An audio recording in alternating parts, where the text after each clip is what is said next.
Labour's Chief Secretary to the Treasury, Darren Jones, has described the $28 billion that was scrapped from Labour's Green Investment Plan as a tiny amount in a recording that was leaked to the Telegraph.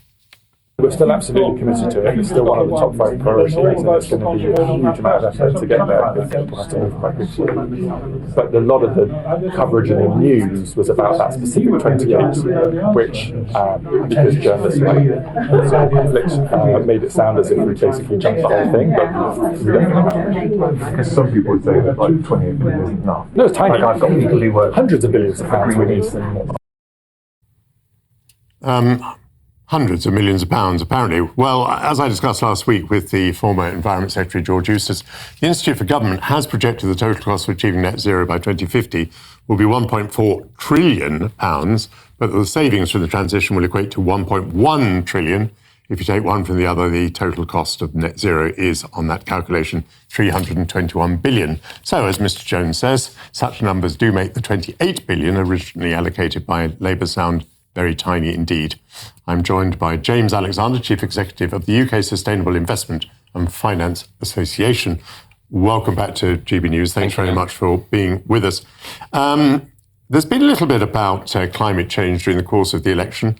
At a launch the other day of the Labour Party, Jim Ratcliffe of Manchester United and Ineos laughed out loud at the idea that we could have a green production of electricity on the target, on the timetable that's being proposed. We have had Stellantis saying that it may have to pull out of production of vehicles in the United Kingdom because they're going to be fined if they produce too many non-electric vehicles, and demand for electric vehicles seems to be going down. Can net zero be achieved on anything like the timetable being proposed by either Labour or the Conservatives?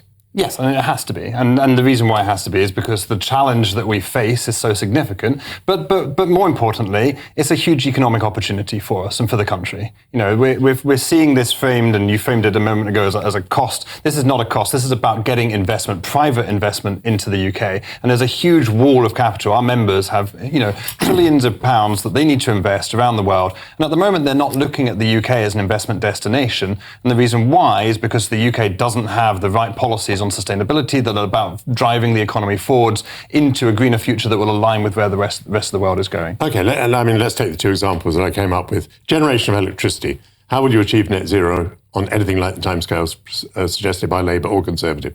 With what? Well, so we know that a lot of the technology that we need is already there. What we now need to do... Which ones? Well, the renewable infrastructure, the solar, the battery storage, the other electricity storage, the wind turbines. These are very significantly advanced in technology at this point. Wind turbines are awfully useful on days when it's windy. Solar is awfully useful in sunny countries.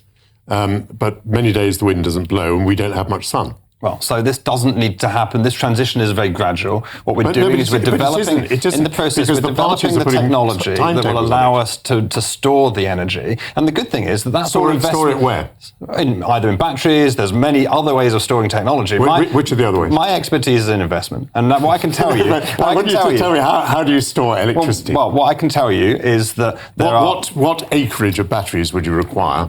Or what storage facility? I mean, you can store energy, can't you, by pumping water up mountains. What does it cost to install a facility like that? So what I can tell you is that it's not a cost, it's an investment. And that is because we have got people across the industry, the financial services industry, that are already looking at investing in energy storage. And can I tell you why they're not doing it? Because we haven't yet got the UK in a position where those investments can actually work reasoned by. We haven't got the planning rules in place where these things can get planning permission. But more importantly, we do not yet have the grid capacity that will allow us to do that. And so we need to rapidly fix those things so that we can attract huge walls of investment into the UK. But you're telling me all the things that we don't have, which was rather my point, that it's not achievable on the timescale suggested either by Labour or by the Conservatives. I don't think anyone's pretending this is going to be easy. But I'm not saying that it's easy. I'm saying I think what's important is that it's possible and that the money and the investment is there that's going to allow this to happen. Okay, I mean, let's turn to electric cars. The government's proposal has been to phase out cars driven by hydrocarbons within quite a brief period of time. What is happening at the moment is that people are not buying electric cars at anything like the rate that was predicted. That may be partly because they're worried about charging them. They may not have charging facilities. But now the government is committed to working against the market. So it is going to fine car companies for producing non-electric vehicles when the people have decided they don't want to buy them. No, that's not the way that this has happened. What the government's done, and it was a very sensible policy, was to have the 2030 electric vehicle target mandate. What that meant was that investors had the confidence to come here and invest in all the infrastructure that was required to make it possible to run electric cars. Now, obviously, you can't have electric cars without the plug-in points. How do you get those? You need private investors to come in and help make that possible across the country. That was beginning to happen. Huge amounts of capital were being deployed because investors had the confidence that with those targets set by government, that there'd be customers for their electric vehicle plug-in points. That also it was creating a whole. They don't have that confidence now. Well, yes, and the reason why is because that target's been rolled back. To 2035. So in one swoop, it really damaged investor confidence, and the whole of investment is a confidence game because investors are looking at investing pensions, people's pensions, our pensions, for the long term into infrastructure in the UK. I'm sure you understand investors, and maybe because I used to be a politician, I understand ordinary people. What's happening is drivers are not buying these vehicles.